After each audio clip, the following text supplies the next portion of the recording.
Assalamualaikum warahmatullahi wabarakatuh. Salam satu las. Hari ini saya akan mencoba mereview dan menampilkan video bagaimana cara dasar mengelas dengan baik dan sempurna. Mari kita saksikan.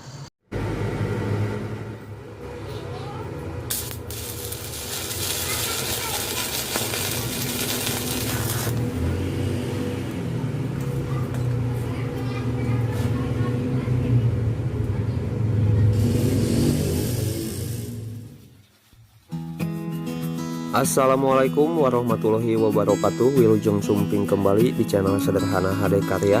Sehat, sukses, lancar jaya selalu untuk sobat kreatif dimanapun berada. Mari kita belajar bareng lagi di channel Sederhana ini. Kita perluas pengetahuan, kita kembangkan setiap peluang, kita perdalam setiap teknik dan cara ide-ide kreatif desain kreasi seputar dunia las listrik. Adanya channel Sederhana ini insya Allah bukan untuk mengajari ataupun menggurui kepada ahli senior master yang skillnya sudah mumpuni, hanya sekadar berbagi dari pemula untuk pemula agar tetap bisa berkarya. Dari apa yang dibagikan, ambil yang terbaik, buang yang terkurang. Mari kita mulai bersama dari yang terkecil dan semoga bermanfaat tentunya. Oke, baiklah sobat kreatif, pada kesempatan kali ini saya akan sedikit berbagi teori teknik cara las listrik yang biasa pemula seperti saya pakai dalam pengelasan besi tipis, terkhusus pengelasan pada bahan galvanis. Dan di sini saya sudah siapkan dua media dengan bahan berbeda untuk kita praktek kali ini ya. Dan kedua bahan ini bahan yang umum di pasaran dan bahan yang sering dipakai di bengkel-bengkel las listrik, khusus bengkel Australia seperti saya ya. Oke, dan kita mulai dari bahan pertama ya sobat kreatif. Saya akan coba jelaskan dan praktekkan pada pengelasan besi ini agar sobat kreatif tahu apa dan kenapa pengelasan pada besi galvanis lebih rentan bolong ya ketika dilas dibandingkan dengan besi meni atau besi biasa ini. Pada kesempatan sebelumnya juga saya sudah pernah bahas ini sobat kreatif di video sebelumnya, yaitu teknik tumpang tindih pada pengelasan besi tipis agar mengurangi resiko bolong ketika dilas ya. Dan di sini saya akan coba bahas dan praktekkan kembali agar sobat kreatif tahu kekurangan dan kelebihan pada dua teknik pengelasan yang akan saya coba praktekkan kali ini ya. Dalam praktek pertama saya akan coba teknik tumpang tindih yang biasa saya pakai pada badan hollow ini dengan cara seperti dalam video cantuman pertama ditindih dengan cantuman kedua dan seterusnya ya. Oke, dan sobat kreatif bisa perhatikan dua pengelasan yang saya coba dalam video ini dengan teknik yang sama dan ampere yang sama juga di 55 ya sobat kreatif.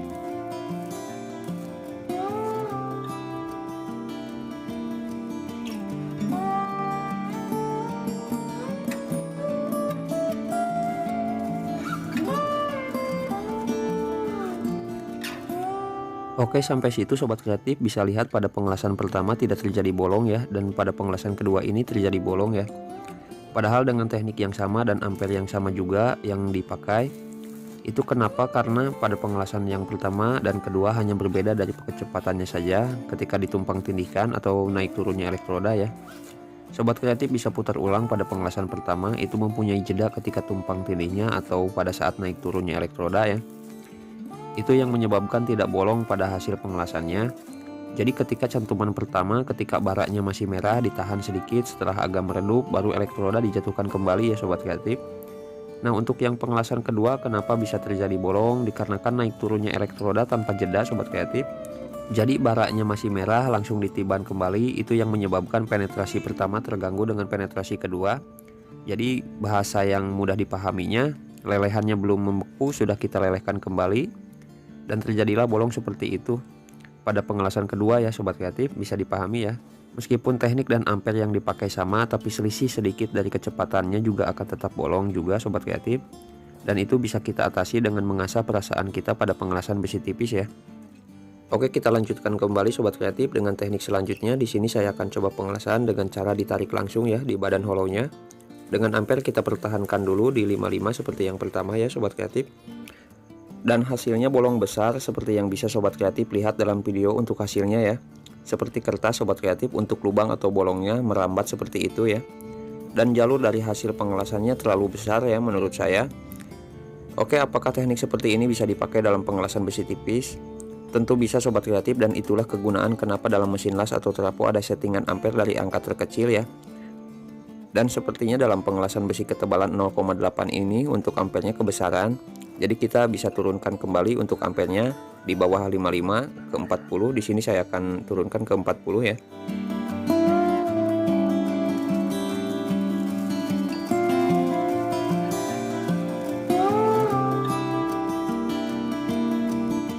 Baiklah sobat kreatif, dan inilah hasilnya setelah saya turunkan untuk settingan ampernya ke 40, sudah tidak bolong ya.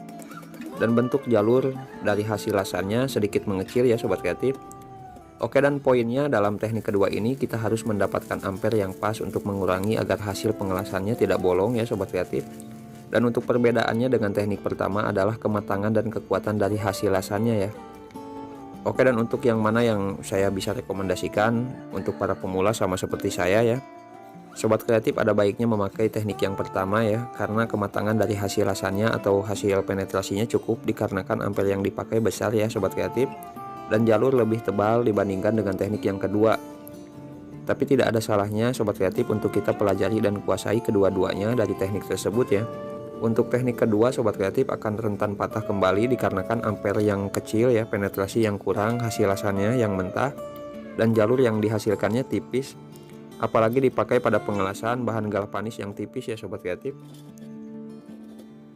Oke, dan baiklah sobat kreatif, dan inilah yang sering sekali ditanyakan dan mungkin yang sering dialami juga oleh seniman api lainnya untuk kesulitan pada pengelasan besi galvanis tipis ya. Meskipun banyak diminati di pasaran dikarenakan bahan galvanis anti karat atau tidak korosi seperti pada bahan yang pertama saya pakai tadi ya, pengelasan pada galvanis akan membuat asap yang dihasilkan lebih tebal, permukaan yang rapuh atau pecah, dan elektroda mudah lengket. Itu disebabkan lapisan yang dipakai pada bahan besi galvanis 98% mengandung unsur lapisan seng dan 2% kandungan aluminium ya sobat kreatif. Jadi dalam pengelasan besi galvanis, untuk mengurangi resiko bolong waktu mengelas, tekniknya seperti ini yang biasa saya pakai.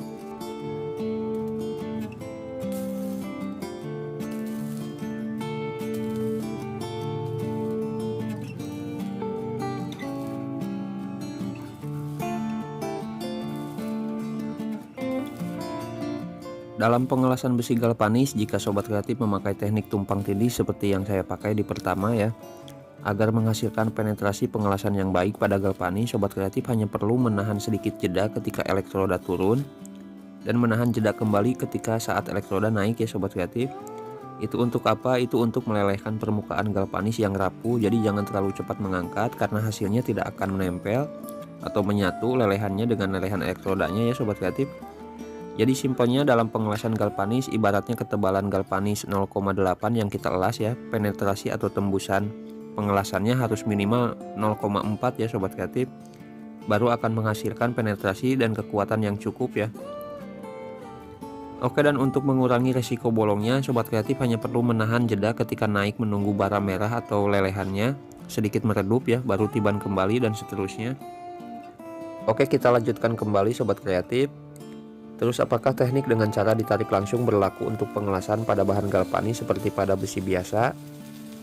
Oke, dan jawabannya tentu bisa sobat kreatif, karena pada dasarnya bahan dasar yang dipakai pada galvanis dan biasa sama saja, hanya berbeda persenan pada lapisannya saja, dan hanya berbeda pada teknik menjeda ritme pengelasannya saja sobat kreatif. Dan yang paling terakhir hanya berbeda dari pengaturan ampernya saja ya sobat kreatif. Oke, kita langsung praktekkan saja ya. Oke sobat kreatif, pada pengelasan pertama dengan cara ditarik langsung di bahan galvanis ini hasilnya gagal ya sobat kreatif, bolong besar. Dan seperti yang pertama kita coba turunkan kembali untuk ampernya. Dan di sini saya samakan dengan setelan pada pengelasan yang pertama ya, yaitu 40 ampere ya, di 40 ampere. Dalam pengelasan dengan cara ditarik seperti ini pada galvanis, kalau ampernya sudah pas jangan terlalu cepat menariknya sobat kreatif, agar penetrasi atau tembusannya cukup ya. Jadi hasil lasannya kuat, dan teknik ini akan sulit dilakukan sobat kreatif dibandingkan dengan teknik tumpang tindih. Kalau kita belum bisa merasakan penetrasi dan kepekaan piling kita belum terasa benar ya sobat kreatif. Dan teknik ini tidak dianjurkan dipakai pada pengelasan galvanis seperti ini ya, karena akan mudah patah kalau menurut saya. Oke, dan baiklah sobat kreatif, sekarang kita coba kedua teknik tersebut pada sambungan hollow. Dan kita lihat hasil dan kekurangan kelebihan pada kedua teknik tersebut ya, pada pengelasan besi tipis, terkhusus pada pengelasan besi galvanis ya.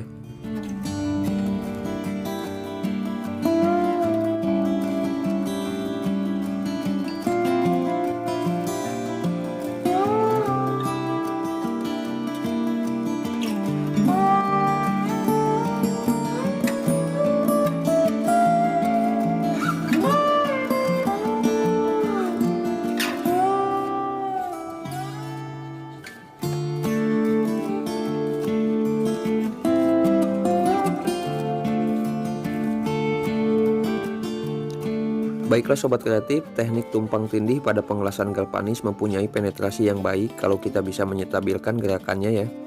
Karena ampere yang diperlukan cukup besar dibandingkan dengan teknik yang ditarik langsung ya, dengan ditarik secara langsung. Dan hasil rasanya tidak akan mudah patah.